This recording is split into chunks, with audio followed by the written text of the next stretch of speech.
when you press the button to go live on the streaming software, it really should put you live. Happy 4th. Hope you guys are great. I just did 2 minutes of an intro, and I learned I wasn't live. Yeah, it's just, god damn it, you know, so I've been recently realizing about like some popular tech platforms that they're antiquated. Like Facebook, I'm really surprised how Facebook is still a thing, how Facebook is still popular. Like I don't know how many users or whatever, but like it's just so ingrained in people that like, oh, Facebook, right? Like I still use Facebook, right? But like editing reels is such a pain in the ass. It is not advanced, dude. You know, the captioning AI software is far inferior to like Spikes.studio or all the other studio AI kind of short generators that auto caption your shit. CapCut and a bunch of other, they're so much more advanced. They like recognize what you're saying and they're like 99% accurate. Anyway, YouTube is one of those platforms, by the way, on the back end is really not that advanced. Like it could be a lot more, it could be a lot better. You know, it's just still kind of antiquated. There's still things about it that actually make no sense, which is why I was on a stream for 2 minutes doing an intro and I wasn't live. So here we fucking are, boys. Happy 4th. Hope you're great. I hope you had a nice, like, safe 4th, you know, and you guys got out and did some stuff. You know, it's so fucking important to get out, especially 4th of July, man. It's such a great holiday. Like, you really just get to kind of take a break, maybe take a 4-day, and, you know, take advantage of the fact that Thursday was 4th of July. You know, and take some time. I have a video I'll show you guys. I went downtown here in Pittsburgh, and we knew it was going to rain. But the fireworks show had no intention of canceling. There's a big fireworks show over the rivers. Like, there's these barges that just set them off over the water, you know, at this place called Point State Park downtown in Pittsburgh. And sure enough, we got pissed on. I went with this girl, and we got drenched. We got like torrential downpour for 20 straight minutes. And I had an umbrella and there was some tree cover, so we had a little bit of canopy, but we still got soaking fucking wet, man. So let me quick show you guys what I was up to on 4th of July.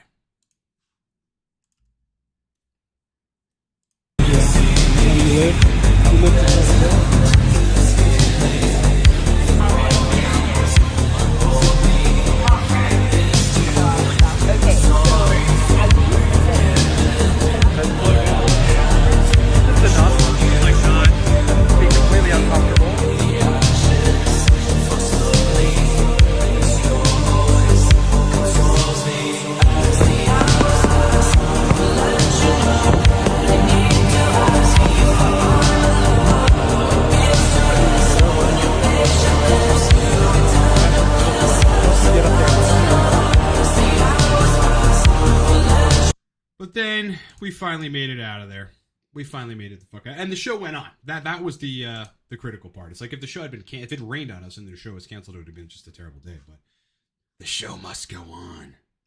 The show must go on. All right, so quickly, before we get questions in here, I see some of you guys got some questions. I'll get to them in a second. I want to quick talk about zinc and estrogen. Look, I've done a breakdown of this before and took my 32 picograms per milliliter down to 26. With, I believe, 25 milligrams of zinc a day. Now, had I been dosing 50 milligrams of zinc, I probably would have taken it substantially less than that. Historically, when I've tried to use zinc to lower estrogen, it certainly brought the boners back when they were kind of subpar or hit or miss, which usually happens when estrogen gets past a certain range. And now, this time, on cream plus prop, okay, so this is something that I've been doing. I'm going to have to change the protocol. I'm noticing with Proviron and cream, and my DHT is fucking sky high at this point. Lot of benefits. But it is nuking my fucking hair. It's nuking my fucking hair. And that's something that is interesting because, you know, I have really good hair genetics. And on high-dose TRT, I've never had, you know, any strong degree of hair loss. It's just really not been an issue. But Proviron and cream, which is all DHT centered, you know, I'm certainly getting some hair loss. So, the Proviron is out. It was 26 days and that's it. I had to cut it. I had a great fucking time on it. I was massively androgenic. I felt very, very stoic and masculine and great. It's just DHT. The feels for DHT are very powerful, but you can get them without pushing ultra super physiologic. after which you kind of get diminishing returns regarding hair loss, etc. So there's that. But in the meantime, still with cream, I've been running 50 milligrams of prop just intramuscularly every third or fourth, just for the fuck of it. And I really like how I feel. I mean, I love prop. I've loved prop for the longest time. And one of the things I really haven't done with prop is high dose prop and then try to control the estrogen with an AI. Anyway, in doing so, estrogen went up, and taking 50 milligrams of zinc a day pretty much solves the problems, and the boners come back if they get fucked up. Now, I did a deep dive in the literature on this, and there's two potential mechanisms for zinc lowering estrogen. Number one, on the aromatase inhibitor Wikipedia page, zinc is listed as an AI. Now, I scoured all of the literature to try to find if this was the case. Every piece going down back to the 1950s, I have not found anything definitive. I asked ChatGPT. It says, yes, zinc acts as an aromatase inhibitor. I asked it, give me the citations. It gave me links to other papers that were irrelevant. So I don't know where it's pulling from. I spent hours, bro, trying to figure this out. The other mechanism is that zinc, via contributing to formation of the zinc finger protein, prevents the SHBG from transporting estradiol to tissues, right? And I don't know if that facilitates clearance, like hepatic clearance of estrogen, or, somewhat similar to a mechanism to how calcium D-glucarate sort of prevents, estrogens from being circled back into the system. I'm not sure exactly how it happens, and I have looked extensively, but suffice to say, zinc lowers estrogen. It does. 25 to 50 milligrams a day. If you need substantial estrogen reduction, 25 in the morning. Zinc picolinate is pretty useful, and 25 milligrams in the evening is certainly going to lower estrogen for a good degree of people. It fucking works for me. No question about it, right? So rather than take the AI this time around running prop and 3 pumps of cream at this point, which ultimately, considering some of the hair loss on high DHT, I'm probably just going to transition back to prop at this point. The estrogen has certainly gone up. So I just wanted to kind of, bring that to people's attention. Also, I wanted to say that I have pushed pretty supraphysiologic levels, but not above 1500 before. I've gotten close, right? I may have crossed that threshold, bolus dosing, long esters, but for brief periods, right? Because then you just kind of go back down. I've never really stayed there. Now, with 3 pumps of cream, I'm at like 1100, 1200, but with 50 milligrams of prop, on top of that, every third day or so, on those days, and for the ensuing probably 20 hours or so, I'm pushing 17, 1800, maybe 2000. I actually ran some labs recently, so I'll see where that's at. But I run every day, okay? I run 3-4 miles every day downtown in the city. And the interestingly, on the days when I inject prop on top of my cream protocol, a lot of prop, 50 milligrams of prop, which if you plot that out on steroid plotter, that alone is pushing you pretty super physiologic. I don't even break a sweat. I mean, it might be hot and I might sweat, but I'm not out of breath. It's like I have more cardio capacity at very, very high levels of testosterone. I'm also a lot stronger in the gym and a lot more fucking anabolic, which, on cream plus Proviron and Kispeptin, I was anabolic, but not to the extent that I really like.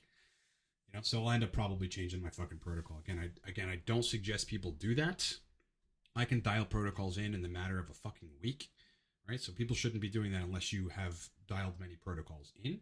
But I guess more to come on that. And I don't know, I'm thinking about just injecting high-dose prop every other day. I kind of fucking just really love prop. All right, so anything else I wanted to quick touch on before we... Yeah, no, that's pretty much it. Yeah, the hair loss with Proviron is becoming evident. So at 26 days, I had to kill it. That's one of the reasons probably I'm going to dial back on cream and just run prop for a while. Get dialed in back on that. Hair is important. Hair is fucking important. And I never said, by the way, that, DHT doesn't cause hair loss. It definitely, causes miniaturization and all this kind of shit that leads to hair loss. So we'll see. I still have all of my hair, but there are spots where I can fucking tell that Proviron is working its goddamn magic. By magic, I mean, lifting my hair follicles from their root and putting them in the ether. Brother. All right, let's get to questions. Hope you guys had a happy 4th, man. That was the whole basis of the intro. And hope you enjoy the rest of your weekend, kind of taking it as like a 4-day. You know what I mean? Just relax and separate from work, separate from your anxiety, and go to town. All right, so first question. All right. Question goes, how can you manage high neuroadrenaline levels for PTSD and anxiety? Well, you may not be clearing them. Yeah, one thing that I learned a couple years back that I did not know is that B vitamins help you to clear catecholamines. And if you don't have enough B vitamins in your diet, if you're not supplementing with them, then you won't clear catecholamines like a person with adequate B vitamins, right? I didn't know that. Like, isn't that crazy? Like, a simple shit, that no one thought to research or talk about or whatever, I figured out. And it was an MD on YouTube, and then I went and kind of did the validative research, and he's right. B vitamins help clear catecholamines. Okay, I forget the mechanism by which that happens. So that's one way. You might want to get some more B vitamins in your regimen, eat some more beef, eat some pork, eat some meat in general, or just take a low dose B complex. Don't shoot for like the B complexes that have 5,000% of everything. I don't think that's particularly great. B vitamins do a lot of different things. They're good for the brain, but they B6 does a lot of other things. Got a bunch of different metabolic pathways, so you don't want to take it in excess quantities. Otherwise, I mean, what kind of PTSD are you referring to? If it's war-based PTSD, I have that. Well, I had it for years, and I just didn't think about it. That's what I did. Yeah, that's what I did. I thought if I made it a big thing, then it would be a big thing. And that I would, I thought of it like I'm being a little fucking sissy nanny if I'm thinking about this every day and trying to be like I just ignored it. That's what I did. Yeah, that's what I did. I just ignored it, and over the years, it's just like it's not a thing anymore. I don't budge when fireworks go off. Somebody asked me that recently. It's like, no, that's ridiculous. No, I don't. And yeah, we lost people in our platoon, company, battalion, fucking. Division, everybody, some of whom I was right fucking there with in the middle of shit, and now they're gone. Yeah, PTSD, right? But I don't think about it. Why think about it? Why try to think about it? Like, if you just separate yourself from it and go, like, sure, if I think about it and if I engage, start feeling fucking weird, right? Why do that? Why? Then over time, it just gets less and less and less and less and less. Otherwise, high dose theanine, man. Yes. Shitty things happen to everybody. Shitty things happen. Some people, shittier things happen to them. Okay? You have two choices. Does it break you or does it make you fucking stronger? Right? If you asked an alpha male worth their weight in salt which choice they would choose in that position, what do you think they would choose? Right? Do that. DJ Millen, hey Ryan, is it okay to take Alcar with a protein shake? Does it compete with protein? I don't think Alcar will compete with any of those amino acids in a protein shake. No. Yeah, I mean, see, it's like you don't even really get the full uptake of what you're getting when you take a protein shake. I don't think, because tyrosine competes with tryptophan as an example for uptake. So they're both in protein, but it's useful to get them all in, and your body will sort of decide how it's going to put everything together.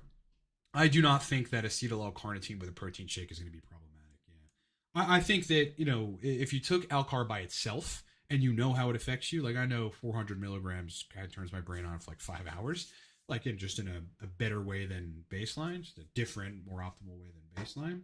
But if I took that with a protein shake, I might feel different. I would probably feel different. There's a lot of nootropics for which that's the case as well, like tyrosine and uridine. For some fucking reason, cancel each other out. I don't get the benefits of uridine if I take tyrosine with it. It's dopaminergic, obviously, but there may be some other mechanisms as well. Rackpole, good morning, brother. Hope you're great. Let's see. Did you ever see the old study on DECA showing higher peaks from glute and quad injections and lower peaks in delts? I'm not sure if it makes a difference in real life, but interesting. I have not seen that study. I would love to see that study, but look, I don't discount any of that. I'm telling you what, man.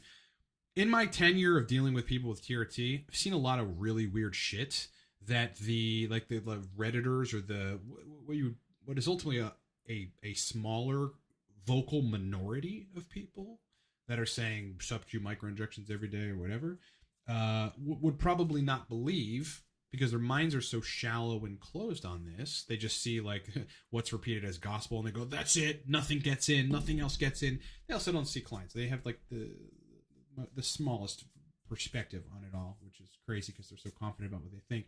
Anyway, though, they think that's crazy. But I've seen sub-Q not do a person well. I've seen sub-Q double fucking someone's estradiol. More than one person. I've seen deep 1 inch or 1.5 inch needle intramuscular injections bring back sexual function on the same fucking dose. Same dose. Nothing changed. When the person was doing sub-Q prior and they didn't have libido erections. I've seen energy be more stable, more powerful, more potent. I've seen more anabolism. And I've seen all the benefits of TRT when someone just switched from sub-Q to legitimate deep intramuscular. So I think there's a lot of this kind of stuff, man. Personally, I know I get a difference in the onset, the peak, how I feel, like just how strong the dose is, like the dose effect, if I inject intramuscular versus shallow intramuscular. Okay, shallow IM gets right into me. I'm lean enough, but a 1-inch needle in the delt, which is where and how I'm injecting prop every third day or so at this point. I'm running 50 milligrams of prop on top of my cream protocol, like every third day. It's just fucking awesome, and I love it. Oh god, it's so great. Yeah, big difference than injecting in the ventral glute or injecting sub Q, God forbid, prop. No fucking way. So yeah, man, I think all these things are different now. Like somebody in imaging, like I forget exactly what their modality of work was relative to imaging, but they showed that these insulin syringes will pierce the muscle. But there is a difference between shallow piercing of the muscle and a deep piercing of the muscle with a 1-inch needle. There's a big fucking difference, right? And so, that leaves a plausible possibility here for differences in, how you respond or how, the oil and the drug ultimately gets in the system between shallow intramuscular, between, injection sites. Like it fucking totally. If you think about it, what's really traditional, what's actually set in stone is not sub-Q in the quads or sub-Q in the stomach. Maybe sub-Q in the stomach to an extent, but usually like with HCG or other compounds. Shallow IM is certainly not, I don't even think there's any papers on shallow intramuscular. We know it works for some people. What's mainstream is deep intramuscular. That's it, and deep intramuscular in the glutes, in that rear glute section where you have that little fucking window to not make, to not poke your sciatica or whatever. So yeah, I think there's something to it, man. I think for sure. When people say, like, when they switch from sub-Q to IM and they get better results, like, you got to believe them. Like, it's real. It does happen. When people say that they switch injection sites and there's a different effect, yeah. I mean, they're not making it up. And placebo is very overrated in these cases, or it's like, I think people give too much credence to it. Yeah, placebo's real. But, you're calling someone a fucking idiot with no awareness of themselves when you say that when they have an effect for something, and then you just go placebo. There's a bunch of 83 IQ idiots on Reddit that do that all the fucking time, Guy has his first TRT injection, right? 100 milligrams or something, a sip, intramuscular. And he goes, within 4 or 5 hours, I started to feel different. And some fucking jerk off on Reddit goes, placebo. No idiot. Serum testosterone's raising. Of course, he's going to fucking feel different. Anyway, I digress. What's up, brother? Sam, have you tried topical finasteride? No, wouldn't. I made a documentary on how terrible those drugs are. Yeah, you should watch it. You should watch that documentary.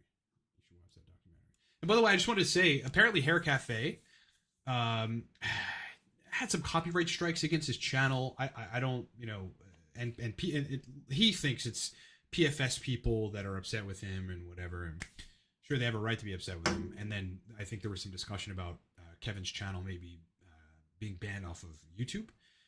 Let me make one thing fucking clear, because what I thought about that was I disagree with that.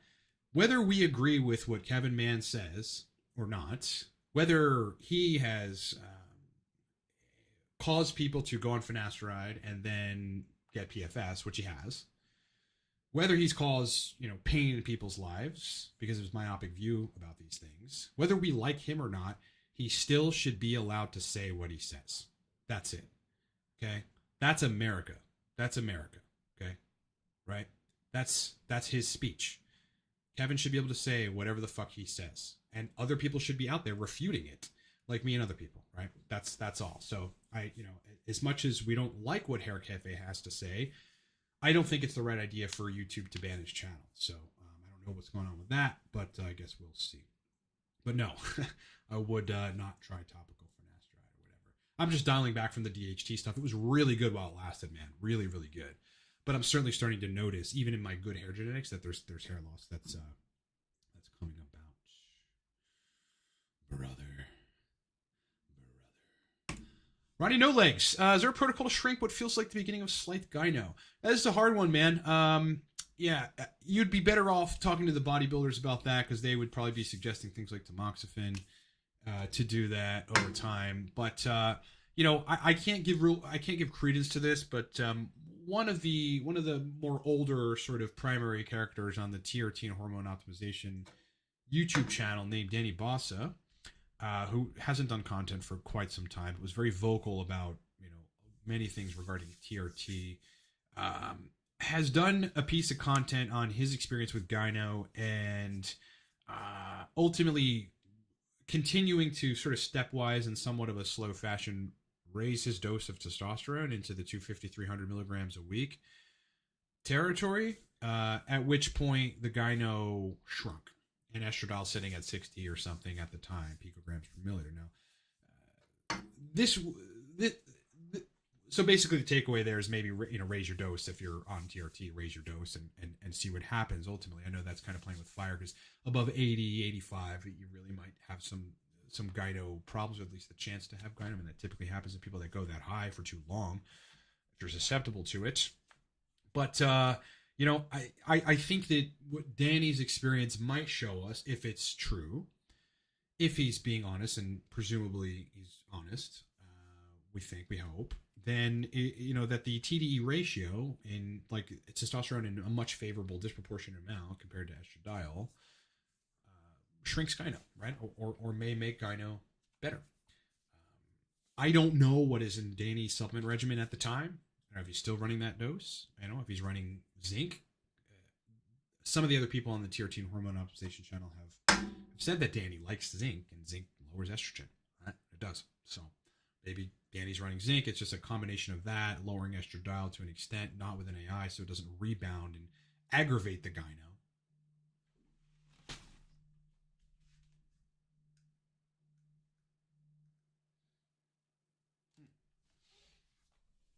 Sorry, guys. I think we're back.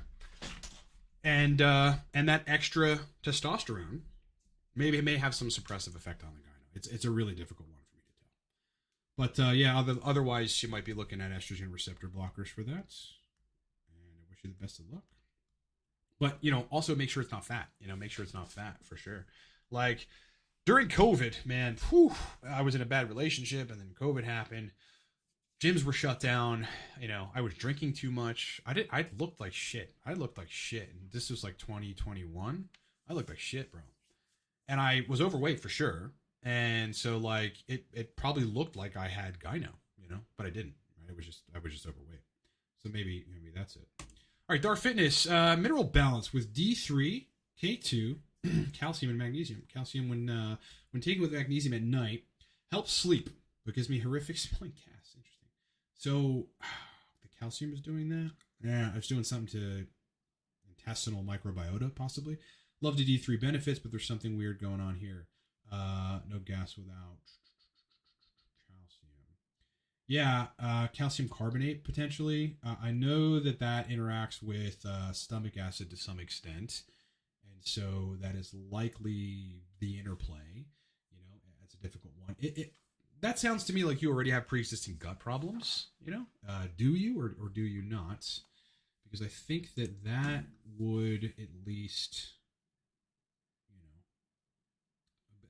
be a reason or influence that situation. Otherwise, I think, yeah, calcium does interact with stomach acid to an extent, and that could, I don't know, that could lower stomach acid. It could make it so that when your food is entering your stomach, and the process by which you turn it into chymes and then you send it to the intestines and absorb the vitamins and minerals and everything is somewhat inhibited via lower hydrochloric acid, right? That can happen, at which point you'll definitely have gas. You'll definitely have gas, yeah. Speak to the guys who have low stomach acid, like documented low stomach acid. They got to take betaine HCl to fix it, or to even digest their food. They got gas for days. Brother. I was actually thinking about putting a compilation together of like Hulk Hogan saying "brother" as my intro. I think I'm gonna do it.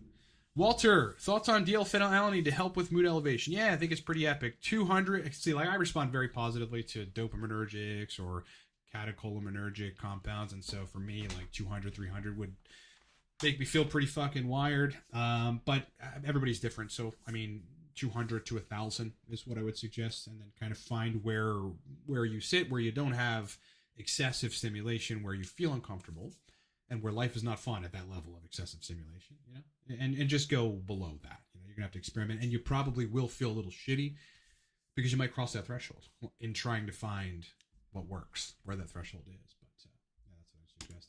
Picamillan for neuropathy. You know, picamillan is a B vitamin bonded with GABA. I believe it's niacin. They do that synthetically in a lab so that it can cross the blood-brain barrier because GABA itself can't.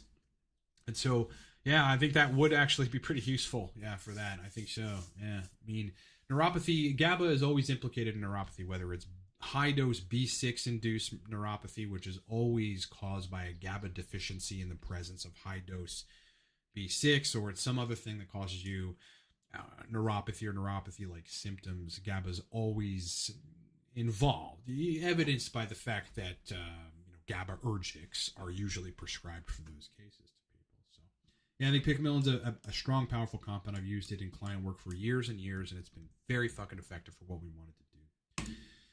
All right, J122. I heard a gram of test is only fairly safe. Hold on, let me make this a little bigger so I can read this better. All right, I heard a gram of tests only is fairly safe. Wouldn't it make you into a kick chat? Probably. Yeah, I think you should do this. All right, everybody's going to be different, right? The number one determinant of whether or not you're going to have significant side effects when you push the androgen load very, very high is your health. That's it. It's your health. Like, since I started running again, which is like a fucking total remodeling and overhaul the cardiovascular system. That's what conditioning is. When you start conditioning, you start getting better and feeling better and can run longer. You're conditioning cardiovascular system. I can run higher doses of tests and not have side effects, whereas previously I did have side effects on 17, 1800 total test. Again, on top of cream, I'm running 50 milligrams of prop every third day. I'm really loving how I feel, and I'm ultimately going to switch because of the hair loss from the DHT protocol. And it was really only a strategy, like an experiment kind of thing, to high dose prop every other day. Yeah, I feel fucking incredible, when I'm pushing 17, 1800, and I'm much more anabolic now because of that, and I like that. I'm stronger at the gym. So it depends on the person. I'm very healthy. I recently removed one processed food that I was eating every day, every other day, with mostly natural, real foods. Even that makes a difference, right? All I eat now is real food and whatever. So anyway, that's the determinant, If you go on the steroid subreddit, which you should have a gander at this, and you search just high dose test, you're going to find threads of people that high dose test, and the threads were about their side effects. It's like side effects from high dose test. And you have people on there for whatever reasons, again, likely related to their physiology. If someone's very fucking healthy, you can tolerate more testosterone. That's just true. The more healthy you are, the more tests you can tolerate, for fucking sure. But there are people there that are like, dude, after 3 weeks, I felt the worst I've ever felt in my whole fucking life, on a gram of test. And there are people that are like, I've been running a gram for 3 years, feel fucking fine, right? So, for sure, I mean, you're going to feel incredible. Like, it's going to take your test, very fucking high. But there you get to identify, how strong and resilient your body is and how much it can deal with that androgen load. The healthier you are, you're going to deal with it. Again, for me, on 3 pumps of cream plus 50 milligrams prop every third day or something, when I'm those days when I'm injecting intramuscular prop, I'm going to probably 2,000 or so. Brother, I'd sit there all the fucking time if I thought it was healthy. I feel very, very fucking good. Very comfortable, brother, at that level. So, yeah. I mean, there are studies that 600 milligrams of testosterone cypionate a week were, in some cases, better than lower dose cypionates, right? It's, you have to really look at that study, and there are nuances there, so it's not that simple. But there have been studies on that, right? There have been studies on that. You know, the studies on prop are like 50 milligrams 3 times a week. If you plot that, let's just for shits and giggles here, let's go plot that. Just so that, you know, folks can understand exactly where you might end up going there. All right, window capture. Let's do a steroid plotter and go. Will take me down. All right, cool. So let's look at this. This is 50 milligrams, all right, of testosterone propionates. This is every other day. But just to give you an idea of the peaks of what 50 milligrams of prop does, look at that peak. 1,744 nanograms per deciliter, okay? That's where you're peaking on prop with a mere 50 milligrams. Usually, people are going to respond differently or whatever. But that's the suggested dose for prop.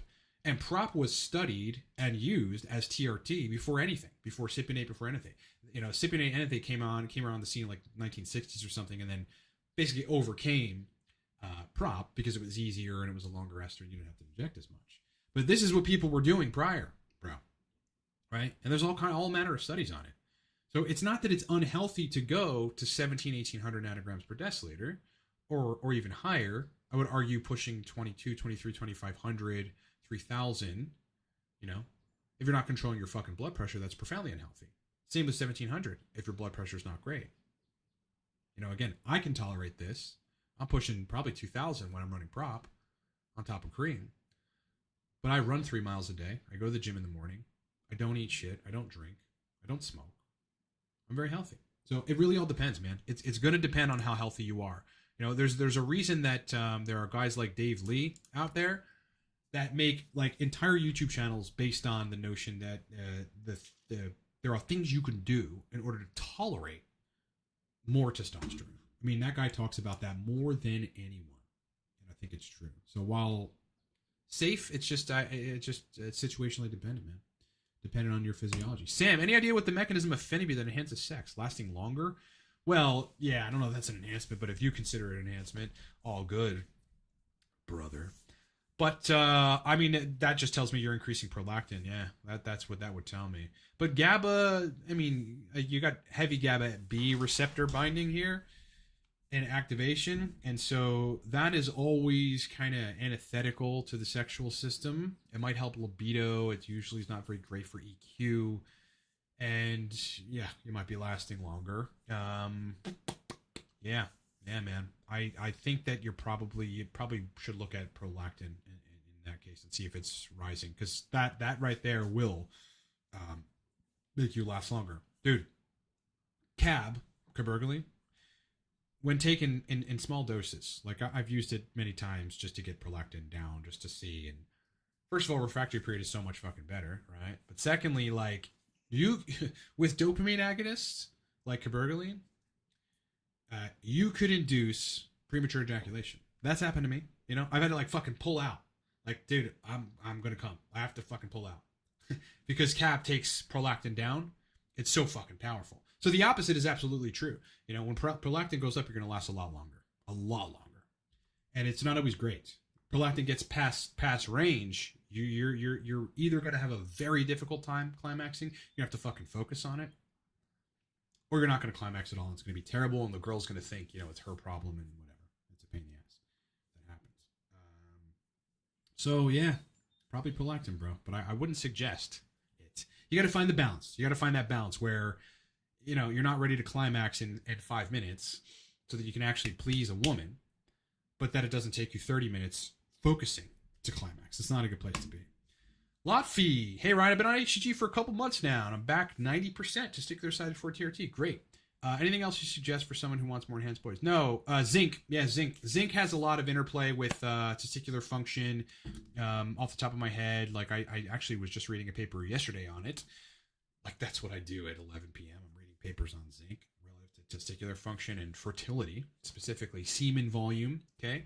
Motility, right? Motility to an extent. So yeah, you might want to take like 25 to 50 milligrams of zinc. Keep in mind it's going to lower your estrogen too, to an extent, right? Different for different people, but almost definitely will lower the estrogen. So yeah, zinc is one strategy. If you're on TRT, one of the things that I found on Proviron that mirrors a lot of other people's experiences and as well as mirrors the literature on this is that Proviron Proviron seems to add a little more ejaculate, but also the ejaculatory reflex is much more of a strong pump. It's just very, very strong pump. Like you're just fucking sending loads, man. You're just like, they're going airborne, bro. Rather than just kind of maybe oozing out or whatever. So yeah, maybe run some Proviron. That will make your ejaculate fucking different, dude. And the orgasm sensations, unbelievable. So zinc or prolactin. Otherwise, I'd be happy with HCG. I'm still running Kisspeptin, but I had to bring HCG back for size, for testicular size. Kisspeptin helps a lot. Like it just gives you an acute erectile and libido response. It's really unique, man. It's really fucking unique. It just feels very natural. Probably because slow drip LH, just a little bit of LH, right? Not enough to grow the testicles like HCG would do, or to keep them from. It's basically preventing large scale atrophy. That's all. So again, I've had to bring HCG back in because of testicular size as well as load size and all that kind of stuff. And sensation was starting to take a hit as well. So, I mean, HCG is really the best we have. It's really the best we have. Now, you could, if you want to pay a lot of money, use recombinant FSH. Recombinant FSH will almost definitely change that dynamic and make it that 100% and maybe even more. But is it worth the money? Is it really that much of a difference? Like, I personally wouldn't do that. Yeah, I don't know about this. So no gut issues regarding calcium gives this guy significant gas. Yeah, it's likely has to do with stomach acid. That's the only mechanism I can think of off the top of my head. Any new supplement nootropic within your regimen? No. Started taking Tucka about a month ago. That's a new-ish. Yeah, what's down there that I have been taking? No. Yeah. Right now between 25 and 50 milligrams zinc. Picolinate, which I haven't taken, in quite some time. Last time I took that was on a test anethate protocol months back. But, I'm running prop with cream now. I added prop and took the Proviron out because I was getting fucking, some significant shedding. And so I'm running 50 milligrams of zinc. Now I run bovine desiccated thyroid every morning. 1 capsule of Evolved Elements bovine desiccated thyroid. It's fucking powerful for energy. Anything else? No. Yeah, 8 KIU vitamin D. Not running a B complex at the moment. Tends to facilitate pushing hematocrit over range, interestingly. And I don't need it right now. I get a lot of B vitamins. I need a lot of beef, a lot of pork. What else is in there in the morning? Just trying to visualize what's down there. I think that's it. Yeah. That's it. Krill oil when I have it. Nothing else new. Modafinil when I need to focus for 8 hours. Racetams when I need to, do some hardcore cognitive work. I ran a 20-day cycle of cerebrolysin. That was fucking potent. And yeah, maybe I'm coming around to wanting to run 9-AMBC again. I really like that compound, guys. I really, really like how I feel on it. So I guess we'll see. Now, vitamin E in refractory period, not really sure. Let's see. So what does it do? Took it a while back and was ready to go back to back. Interesting. Well, vitamin E is usually suggested in combination with B6 to increase dopamine synthesis. So probably what's happening is it's increasing dopamine synthesis, which is inhibiting prolactin. That's it.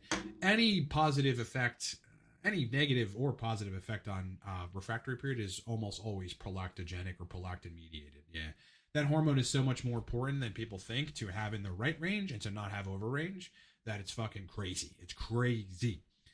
When you get it to even 18, 19, you're gonna have a hard time climaxing. Over range, forget it. You're not coming, man. Or it'll take you forever, right? But below 15, you're in a good spot. The lower you go, the better you are in refractory period. Again, cabergoline induced premature ejaculation in me. Okay, I'll just say it, and I had to pull out. Otherwise, that was it. I was like close to being fucking done. I had to pull out several fucking times in this one instance, right? I was running cabergoline around that time to lower prolactin experimentally. It worked, bro. It works. So vitamin E definitely is helping you synthesize more dopamine, which is inhibiting prolactin. And you're going to get that. It's such a stark difference, man. When prolactin's lower, you have sex, right? You have a great climax. You and the chick are there cuddling or whatever. And then you're talking for maybe 30, 40 minutes. And then 30, 40 minutes later, you're horny again. You're ready to fucking go. That's what it's like to have low prolactin. It's really something else. Whereas you're done after one session with above 15. For some people above 12. So that's that. All right, DC Studio Media. What nootropics do I suggest for sleep? Nootropics, the best things I found for sleep are valerian root, interestingly. Might make you a little groggy in the morning, but it's a trade-off. Like, what are you trying to do? High-dose glycine and high-dose theanine. That's what I found be the best for sleep, honestly. Yeah. That's what I'd be taking if I were you. People respond differently to different things, though. 3 milligrams of melatonin knocks me out, dude. Knocks me right out, And I don't even really love how I feel on it. I mean, the next morning, I'm certainly groggy in the morning. Maybe melatonin, dude. People respond differently to different things. That shit kicks my ass, bro. If I were to dose in any of these, like, ultra-high doses that people are suggesting with melatonin, I wouldn't wake up, bro. I'd be sleeping for 16 hours, dude. 16 fucking hours, man. But yeah, that's what I'd suggest you do, You might want to run high-dose ashwagandha, because that'll make your sleep a lot better, but could come with sexual side effects. A very small percentage of people, right? It modulates hormones. It modulates sex hormones. In a negative way for some individuals. And so, you might want to think about that before you go and take that, brother. Cortex Stack is buy one, get one free right now, guys. I think do I still have the code for that?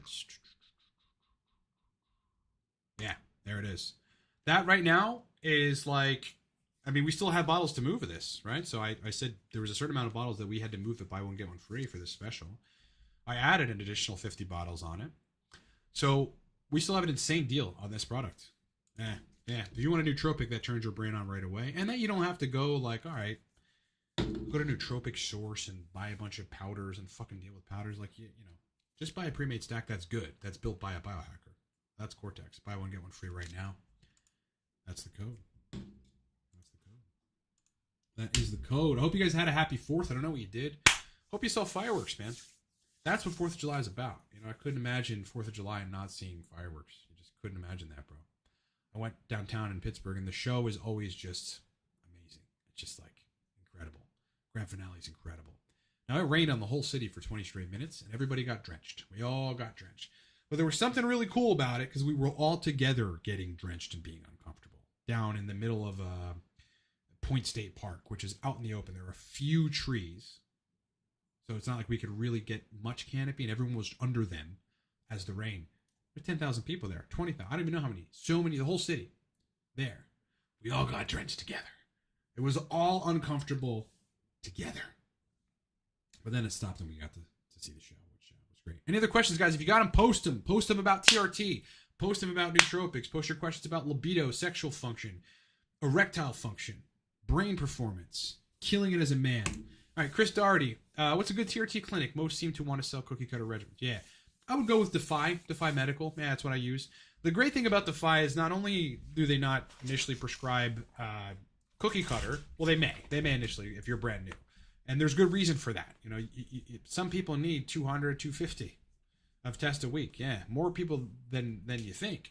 Actually, a lot of people on these forums that are having issues at 140, 150 because estrogen's too high or whatever. There's a lot of things that contribute to that. They're pinning too fucking frequently with long esters. They're not made for that. But they get alleviation from all their symptoms they're having on 150 when they go to what ultimately is the dose they probably should be at, which is 200, 250, 300. I've had guys go up to 350, Yeah, it just is what it is. So, the great thing about Defy is that they have every option you can think of. So if you don't do well on Cypionate, for, whatever protocols you've tried, they can prescribe you anything, and they will. If you don't do well on anything, because it's very similar to Cypionate, they'll prescribe you prop, okay? You can get prop from them. That's where I get my prop, and I love it. If you want to try cream, you want to give it a run, maybe it's easier, maybe it works better for you, maybe you need the DHT, you've been starved of it for a while, There's various reasons to go on cream. Maybe you don't like injections. They can prescribe you cream. They've got PT-141. They have Cialis Troches.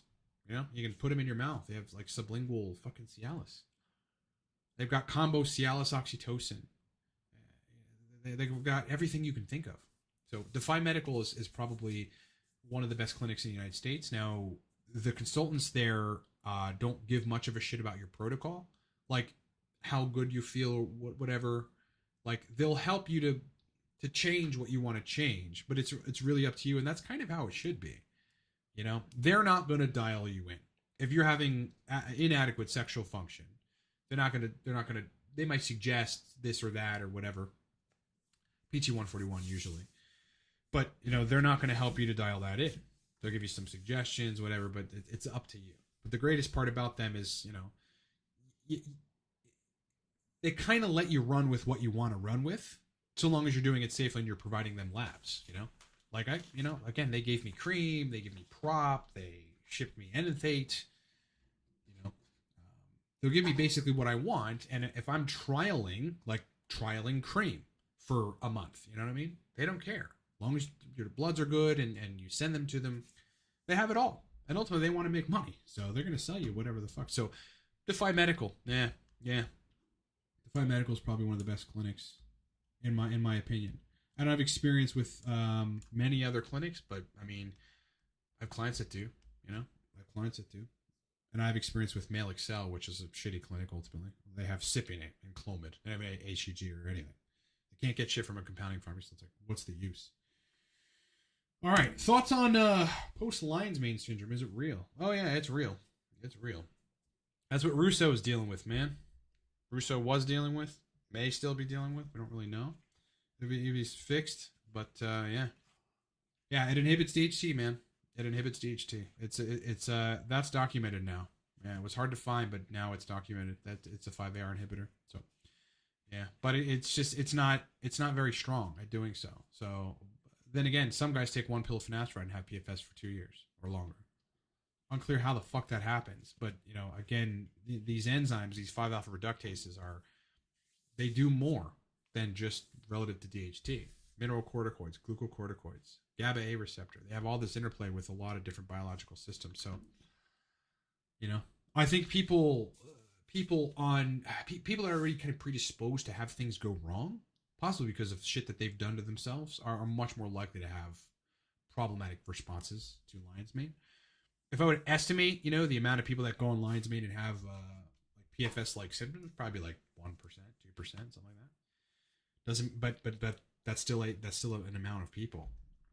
You know, if that's 1,000 people, that's still enough people, bro, to cause a problem.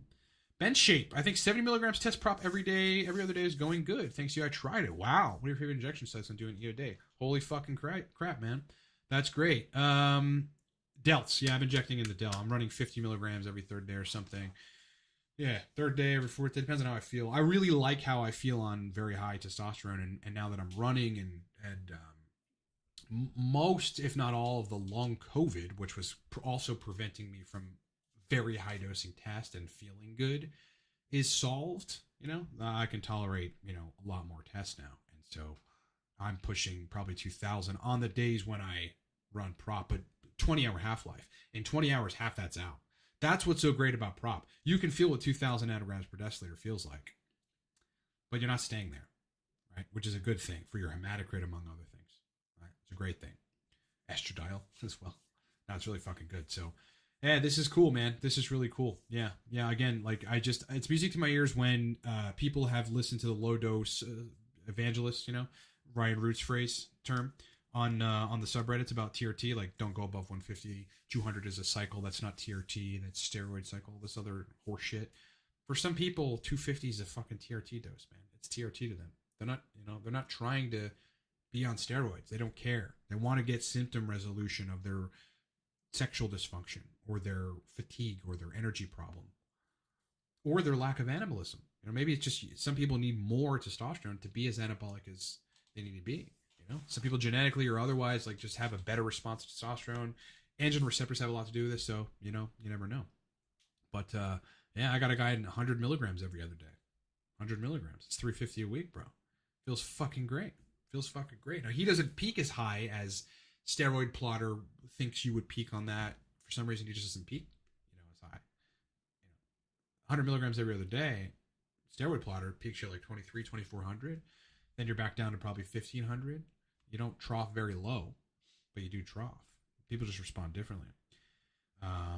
Yeah, 70 milligrams prop, man, every other day. You never know. But yeah, when I inject prop, I'm just doing it in the delts intramuscularly. 1-inch needle. I'm not doing any of the shallow IM nonsense or any of that fucking shit with it. At least now. You know, if I backed off a cream completely, which I got to monitor the hair loss because Proviron plus cream started accelerating my fucking, the torching of my hairline and my hair. I still have a full head of hair, but I fucking notice it. Then probably prop is it. I'm not going back to a long ester, that's for sure. And I like 50 every fucking third day, but I have cream in the system, so I don't really know. 50 every other day, maybe 60 every other day, maybe 70 every other day. I really don't know, but yeah, delts for now. Delts. This is the problem with prop. If you inject in the quad, okay, Dave Palumbo made a video about this. He's like, the place you never want to inject ever. I don't agree with that. You have to watch out for short esters, especially prop specifically. If you inject even in the vastus lateralis, so that thigh muscle kind of just like a little bit to the left, a little bit to the right on your right side thigh, the propionic acid, is that how it's called? That shit, like if it's not deep into the muscle, man, you could get some spillage of that or leakage of that.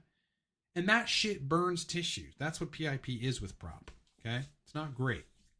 So you really want to make sure that you're getting the prop in the tissue, in the muscle tissue. You really want to make sure that you're getting it in the muscle tissue. Sub-Q hurts very badly. It's going to be, it's like you don't have like these nerve fibers and these pain fibers, these pain receptor responses in your muscle to the extent that you do in sub-Q tissue.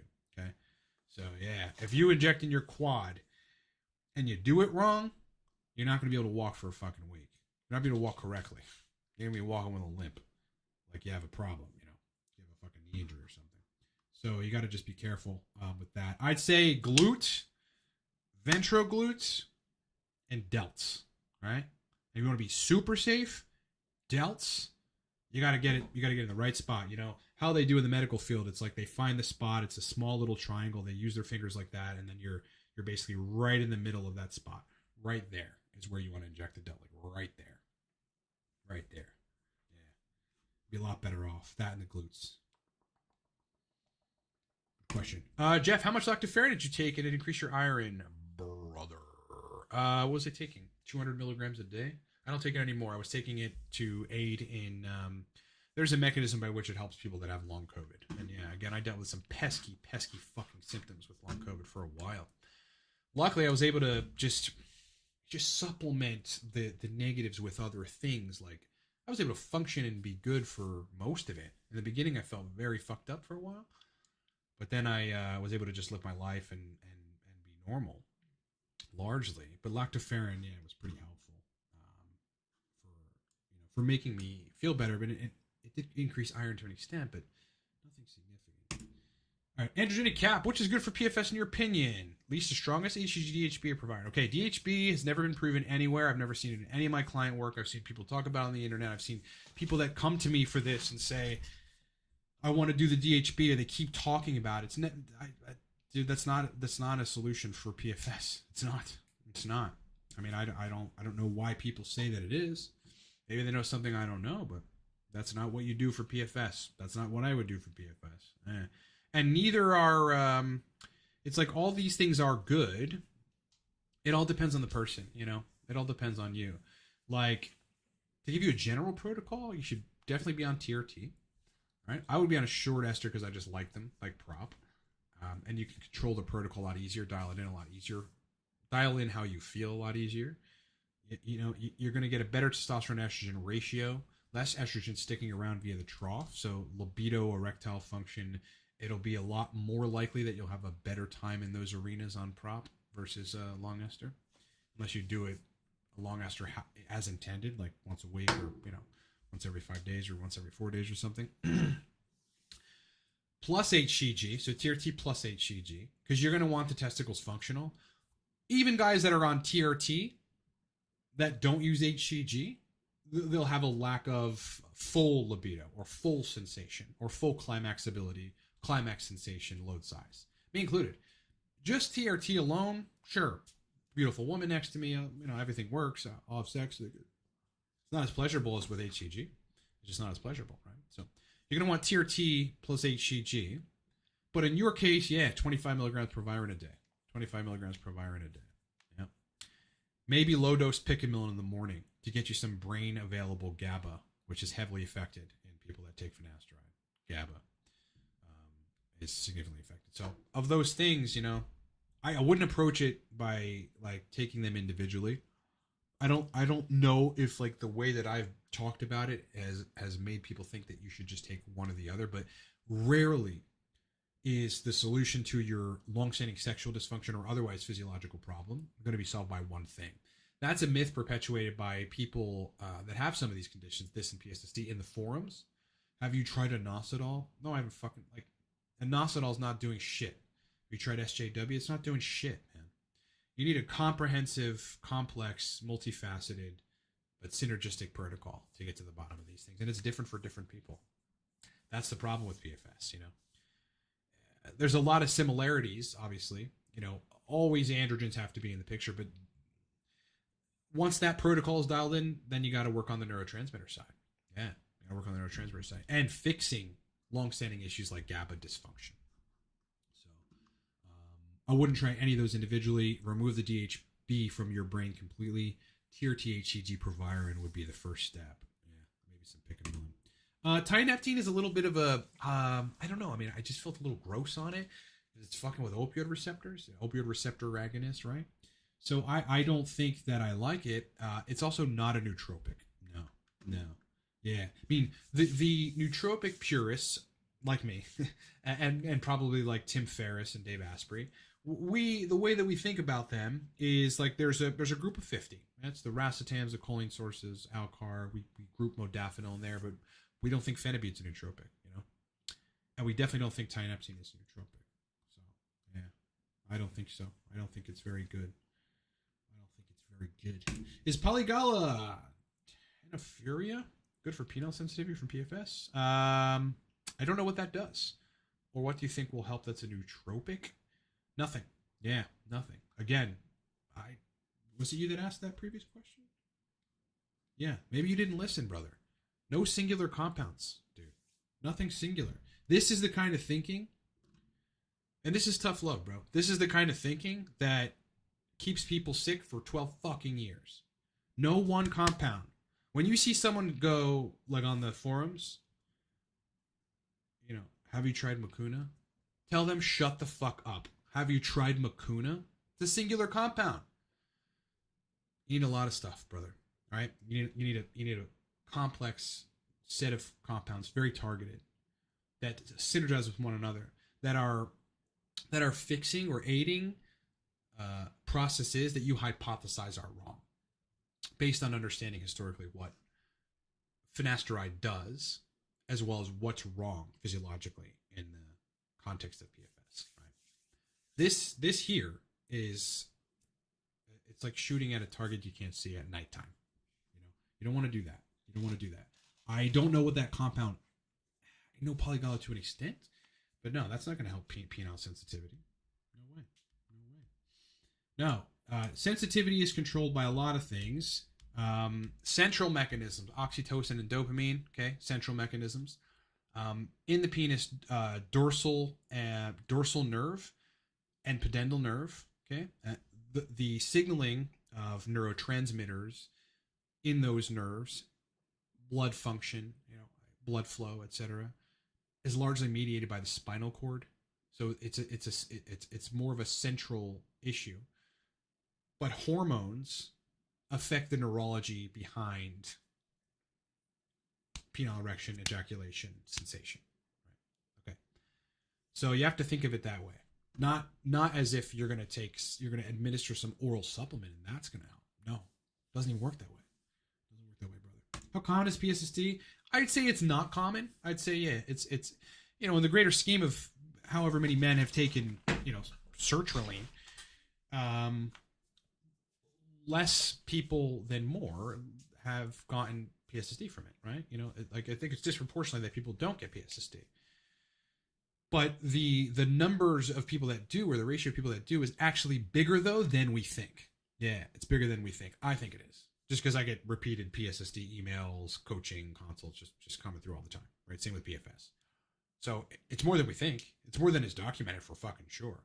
Thankfully, PSSD is actually, like in the medical literature, and it's acknowledged as a disease now, right? It's acknowledged as a post-SSRI syndrome. So it's not super common, but it's more common than we think. That's what I would say. Kind of in the middle. It's not something crazy like 50%. I mean, if I were to guess, 10, 15%, something like that. Yeah, 10%. That's what I would suggest. I mean, that's really what I would think about it based on what I've seen. Yeah. You can't trust the literature on it, right? Because they do these small little. Okay, so they tested 100 people. Same thing with finasteride. It's like so fucking dumb that people actually read those papers and go, "Oh, that's it. That extrapolates to all 7 billion of us." Yep, there we go. Case closed. I alone, like my data, proves all that wrong, dude. It's more than you think, but it isn't. It's not like it's everybody. It's a small percentage, but that percentage is higher than is reported. Ryan, maybe post about lion's mane. Maybe Tribulus fix it. No, Tribulus won't fix. The kind of PFS like symptoms that come about from taking lion's mane.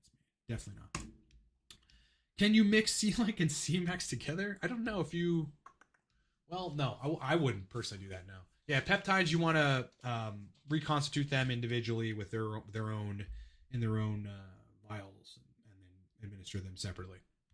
You can administer them at the same time, like 10 minutes later or something, but you don't want to be mixing those peptides together. How do you even do the proper... How do you even properly understand your dose at that point? Yeah, I would not do that. Post-nut clarity. Tried aniracetam for the first time, but damn, it makes me irritable. Phenylpiracetam makes me more moody and social to compare. Huh. Doses? Yeah. I mean, some people are just not going to respond positively to powerful racetams, dude. I mean, these are powerful, powerful drugs. Yeah. Aniracetam, I fucking love it. My favorite racetam, for sure. Powerful stuff, though. Powerful, powerful stuff. Never made me irritable. Made me want to people watch. Oddly, it made I just want to focus on stuff that requires me to use a good degree of my critical thinking skills.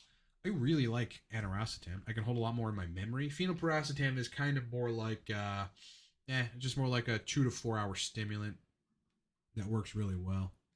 Zayed, TRT with HCG or Kisspeptin. What I found on Kisspeptin, although I use it to a less extent than I was when I was running it every day, is that at best it prevented testicular atrophy. It gave crazy libido and erectile quality, right? It's just a dose-dependent response there, because there's a study on this. There's like a limbic area activation, all these limbic system regions that we know are activated when libido and arousal and sexual positive reinforcement or reward takes place. So Kisspeptin activates those areas of the brain. It's very unique in that regard. It's like one of the most interesting compounds. The problem is it will, for some people, it's going to raise prolactin. Okay, so there's a mechanism by which it raises prolactin, so you have to watch out for that. Secondarily, though, at best, it's preventing large-scale testicular atrophy. I had to go back on HCG with Kisspeptin dose intermittently, kind of now as it's almost like somewhat of a mild PT141, for me. Yeah. I wish I could have continued taking it, because HCG is estrogenic, and I usually, for the right dose of HCG that gives me the benefits, usually got to manage estrogen. And I'd love to not manage estrogen, but I can't, And look at me, I'm lean as fuck.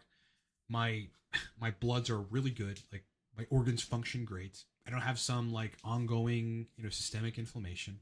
All the stuff that these pro-estrogen people will tell you, oh, it's just you're insulin resistant. No, idiot. I'm not. Yeah. I mean, the studies are clear on it, dude. 32 picograms per milliliter, above which you run more of a risk for having ED and all that stuff. But if you really want to be optimal about it, I mean, trial Kisspeptin. 170 micrograms twice daily, shallow intramuscular. That's the protocol that I discovered works. But also run low dose HCG low dosage, 50 IU, 70 IU a day. Keep the testicles with size, and also facilitate sensation. Okay, you're not going to get as much agonism at the LH-FSH receptors with kisspeptin as you need for all the testicular stuff to happen, especially regarding sensation. Sensation. Yeah, I think HCG is doing something to the dorsal nerve and the pudendal nerve. Yeah, I can't explain it because the literature isn't out there, but it's got to be. It's got to be. It's got to be. It's got to be what's triggering sensation. I mean, those are responsible for sensation. So, yeah, probably all three if you really want to experiment. TRT, kisspeptin, but also low dose HCG. All right, bench shape. Be in shape. How about the caffeine crash? I feel like maybe that's the cause of my low energy for years. She only got plenty of alertness and energy. Yeah, well, I'm back to caffeine now. I took a long break. Probably 7 months off of caffeine. Yeah, but now I'm back. I'm back in action with caffeine. I don't know. I mean, caffeine can affect people differently, bro. It's a strong diuretic. So, like, if you have low antidiuretic hormone, it's going to make you pee a lot of water, and you won't pair the two together. But ultimately, that's what's causing you to have fatigue. You just lost a bunch of water, and you dysregulated your water, sodium, potassium balance in your body, and that will fucking make you feel terrible for sure. You don't want to have electrolyte problems. That'll make you feel terrible. Then caffeine can induce those. Yeah, I don't know. Like, the only time I really think I had a caffeine crash was when I was unhealthy. Yeah, because your baseline energy is kind of supposed to come and take precedence there. If caffeine, if you're dropping on caffeine, you're kind of coming down. Well, then your regular energy should be kicking in at that point. If you exercise, you sleep well, you eat well, you eat real food, real whole food, then yeah, you shouldn't really, and your blood sugar levels are stable and good. Your fasting glucose is between 80 and 90, then you really shouldn't have caffeine crashes unless you're overdoing it. Yeah, overdoing it. If I drank 4 cups of coffee over 2 hours, I think I would probably have a crash. Mild crash. I don't think I would feel good after I came down from that. Yeah, I think there's a lot of. I mean, when you pump up the stimulant so hard, and it's not consistent, you drop. Yeah, you're gonna feel that. But if you're super healthy, I think you can tolerate a lot more. You can tolerate so much more of everything when you're very healthy. That's become a goal of mine. I was eating some processed thing. I won't say it. Every other day, right? I'm like, I want to be able to tolerate more tests. I want to be able to tolerate more whatever. Like, let me just remove that. Recently, my ex-girlfriend got me into running. I saw her quite some time ago, but she fucking got me on a run with her, and I was reluctant to do the run. She's like, come run with me. I'm like, fine, I'll fucking run. I loved it. I haven't ran in years. I'm back to running. My body is different now. I can tolerate more testosterone. Healthier you are, the more you can tolerate stuff, even caffeine, and maybe you won't have as much of a crash. Yeah, SSRIs definitely do. Yeah, serotonin will make you make more prolactin, which inhibits all cascade of sex hormones. Yeah, it ain't good, brother. It ain't good. Not a lot of thoughts on Epigenetic. I believe I heard Huberman talk about it on Joe Rogan recently, where it's like useful for sleep. Forget the mechanism. Matthew Lutz liked modafinil with Epigenetic. That's an interesting one. How'd you feel? Yeah, I can only watch Huberman for so long because he never stops. And by the way, this has this like, brother, some of it's so basic. Like, anybody that is into biology at any level has heard all of it, right? But he never stops. He thinks you want him to tell you everything, and I guess the layman may. But I can't watch Huberman for very long. But I did see him talk about Epigenetic recently. Yeah, so how did I get this lean? It's a good question, right? One of the things that I now fully believe about DHT is, like, again, I mean, for 26 days, I'm on cream plus 25 milligrams per Proviron. It's a very DHT-centered protocol. This is why people take DHT-centered stuff when they're cutting for shows, bodybuilders, right? I mean, DHT will help preserve your muscles. It's not very anabolic. It's mildly anabolic. It's nothing significant at all. But there's something about what it does to your body composition relative to fucking fat, to adipose tissue, right? Like I've just become leaner running the DHT protocol. That's one of the major benefits of running the DHT protocol of cream plus Proviron. I've had to cease fire the Proviron because it's definitely starting to nuke my fucking hair. Still have it all, but I can tell. You know, I've seen it. I'm seeing it, right? So the Proviron's out. Great fucking time on it, man. But that helped me significantly to you know, it's just like my diet really didn't change all that much, or at least the calories didn't change all that much, but I'm leaner. Secondarily, I'm running 3 miles a day. I'm running 3 miles a day on top of a gym workout in the morning. All right. I'm running 3 miles a day. So that right there is a pretty big contributor. Thirdly, the way that I eat is, you know, eggs, bacon in the morning, just a traditional American breakfast, 2 eggs, a couple pieces of bacon, English muffin, that's all. But like lunch and dinner, so I'll put a whole pork loin in the oven, just a big, one of those big log like pork loins. And then after my midday run, which is 3 miles or so, nothing crazy, boys, nothing crazy, I'll eat like a meal. It'll be pork loin, you know, some Brussels sprouts, some sweet potatoes, some rice, you know, whatever vegetables, tubers like I have around. I tend to make a lot of this stuff at once. You know, in the morning time when I'm cooking breakfast, I'll also be boiling sweet potatoes, be cooking a pork loin. You know, I have a different pan over there with a bunch of vegetables, sprouts, broccoli, other cruciferous vegetables, cauliflower, carrots. And I just put it in Tupperware, man. You know, so I'm just eating real good, healthy food all fucking day. So the funny thing about that is, like, it's really hard for me to go over in calories. It's hard to overeat. It's hard to overeat real food. But it's really easy to overeat processed food, boys. It's really easy. It's really easy. And that's where it becomes problematic. And you don't even know it. Simple shit like lunch meat, you know? I am from South Jersey. So, like, that area, like, we like cold cuts. We like hoagies, you know what I mean? That's what we like. So that I like hoagies, but they're so calorie dense. Like the salami, the ham, the cheese. It's so fucking calorie dense, bro, that you can't, you know, you'll go over very easily just eating, you know, a hoagie. So eating real food, right? Real nutrient rich food and very minimal processed food is like the fourth way that I've been able to get very lean, you know, over time. I also, if I'm going over in calories and I know it, I feel it. I see it in my body the next day. Like, I will stop. I'll stop. I won't, you know, consistently go over. I only do that if I need the extra strength and energy. Lastly, though, I'm on 3 pumps of cream, which is fucking very powerful. But I'm also running 50 milligrams of prop now. I removed the Proviron. That extra androgen load I really liked, right? But having a more anabolic androgen load with prop every 3rd or 4th day, 50 milligrams intramuscularly, is even better. You know, so I'm going to stay lean, but I'm going to get more anabolic, and it's already starting to happen, and I fucking like it. So that's basically it, brother. Basically it. Apigenin made Matt feel, with modafinil, felt a bit better just than modafinil after taking modafinil for 50 days straight. 50 days. Be in Shape is taking 25 milligrams per vial with HCG. Thanks to you. Awesome. How do you feel? I mean, look, if it didn't start nuking my hair, like what Proviron started doing was, you know, just in between my hair here, like it's back now because I've removed the Proviron. My hair grows back fucking like a sieve, but like just kind of underneath it here, sort of in the middle, I started to see spots, man, you know, and I could physically see the hair coming out of my head, you know, with Proviron. But Proviron plus cream, that was just my experiment. Hey, I'm gonna go DHT protocol. Did a video about it. Felt fucking amazing, incredible, dude. The sex stuff, incredible. You know, but just push it over the limit. Just HCG with Proviron probably be fine. Yeah. Because you don't have cream. You're not pushing not just supraphysiologic, but high supraphysiologic DHT. That's what I'm pushing with cream and Proviron. So I had to back off the Proviron, man. Loved it. I'll run it again.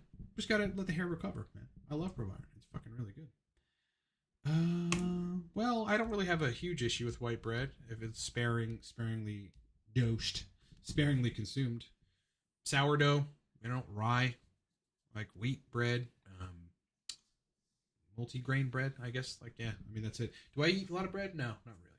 No, I just don't do things like that require bread or something. Yeah, no, it's just again, pork, beef, chicken, vegetables, every vegetable you can think of, tubers, rice. That's like what I eat, you know. bacon and eggs in the morning.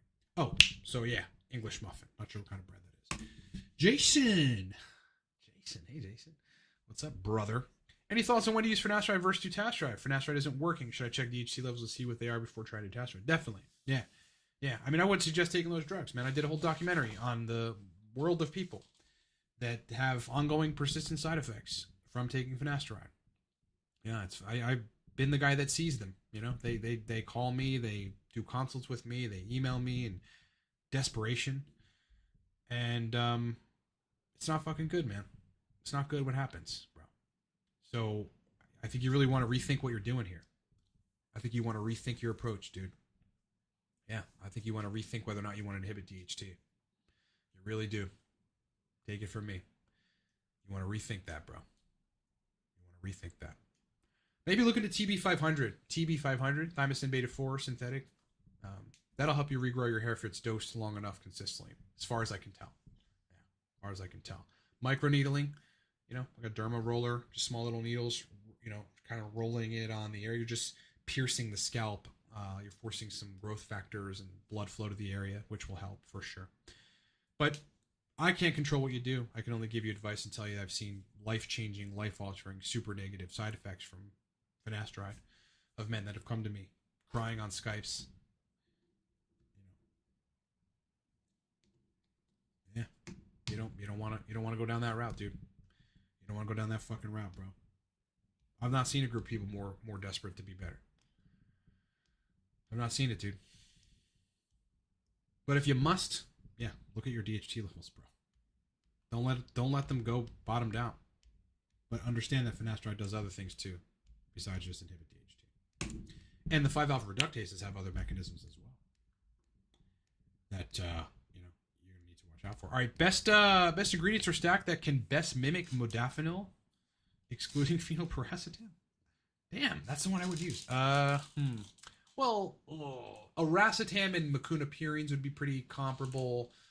High-dose teacrine, like 200 milligrams, 250 milligrams with aniracetam would be pretty comparable. Yeah, that's what you'd be looking at. Yeah, if you want to mimic modafinil, like just get the caffeine or the methylxanthine analogs, like dynamine, teacrine, theobromine. Yeah, bring those into your regimen. And then add a performance-enhancing, like cognitive-enhancing, like memory-enhancing compound, like any one of the racetams. Oxyracetam, aniracetam. Those are the best. Those are honestly the best. Unsuitable. You take thermogenics, not for fat loss, but for energy, along the lines of Alcar, but from a different angle. I don't consciously think about that, but I dose Alcar from a nootropic perspective, yeah. Not every day. I mean, once a week maybe, Alcar at this point. I've run 180 days with it before. It's fucking awesome. I love it. But no, I'm not. I don't think about the way that I just keep fat at bay is I'm highly androgenic. I'm highly anabolic most of the time. Now I'm running 3 miles a day, gym workout in the morning. But I eat real food, and that I'm telling you, man, the difference between processed food, even if it's just a little bit, even if it's just one meal a day, one snack a day that's processed, it could be an extra 300 calories. That alone makes the difference, right? It's hard to overeat on beef, chicken, fish, rice, tubers, vegetables. It's hard to overeat. You can do it, but it's hard, bro. You can eat till total satisfaction with real food and not like substantially go over calories. It's really great. So no, I don't do that. Matthew Lutz's mom liked my hair. Awesome, brother. Well, I like my hair too, man. Like that's why I had to back off the Proviron, because it was definitely starting to show, bro. Definitely starting to show.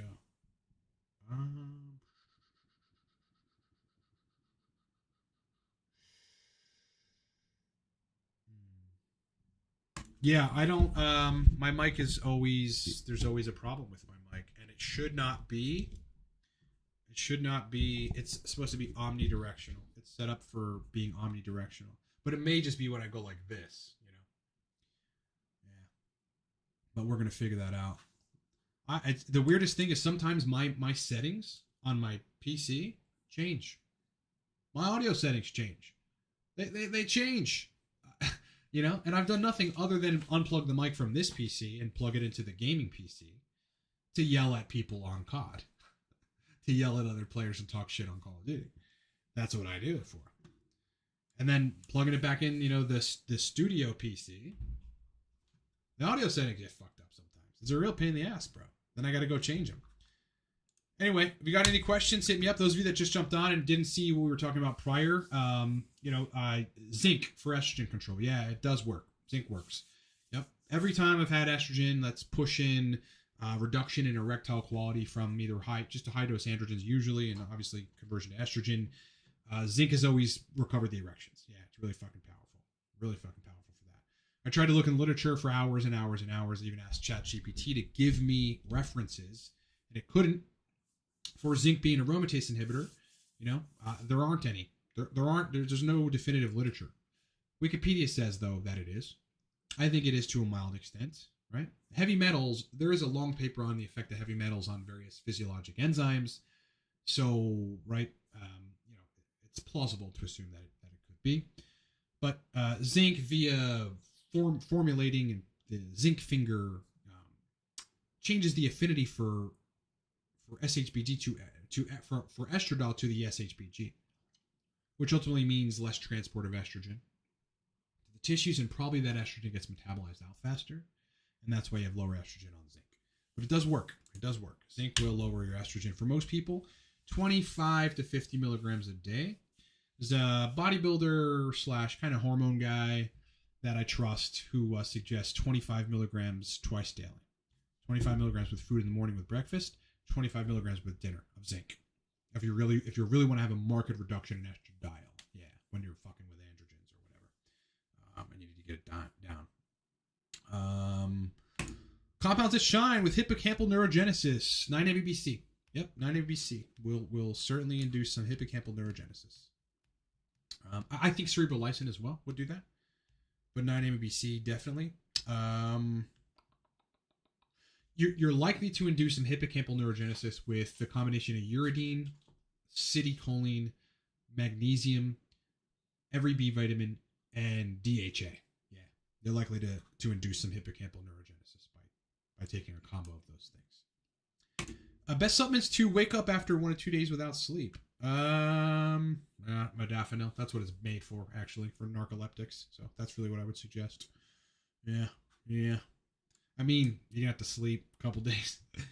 Tell you what, though, high dose androgens will, everything we talk about, high dose teacrine, high dose androgens, modafinil, those are the kinds of things that would, if I was in that situation, I would use to rescue myself for sure. Yeah, for sure. All right, boys, I'm gonna end the stream. Great fucking questions. More content coming this week. I hope you have a great rest of your weekend. Enjoy it. Take the time because it's 4th of July to just kind of relax and enjoy the 4-day. Hopefully, you got a 4-day weekend. Reset your brain because come Monday, everybody's back to work, man. Everybody's back. The world moves on. Everything moves on. Come Monday, all right? And we got to be primed. We got to be back on our A game on Monday, ready to go and renewed and refreshed and excited about work and business and making money and killing it and advancing in your careers, advancing in your bodies. Go to the gym on Monday. Go to the gym. Go to the gym this weekend. Go on a run. If you were a runner previously and you stopped, start again. Start again. I wish I never stopped. I'm back running and I love it. All right. Eat well. Sleep well. Lay off the booze to the extent that you can. All right. Love you guys. Great questions. And I'll talk to you very early this week. Yeah. Later.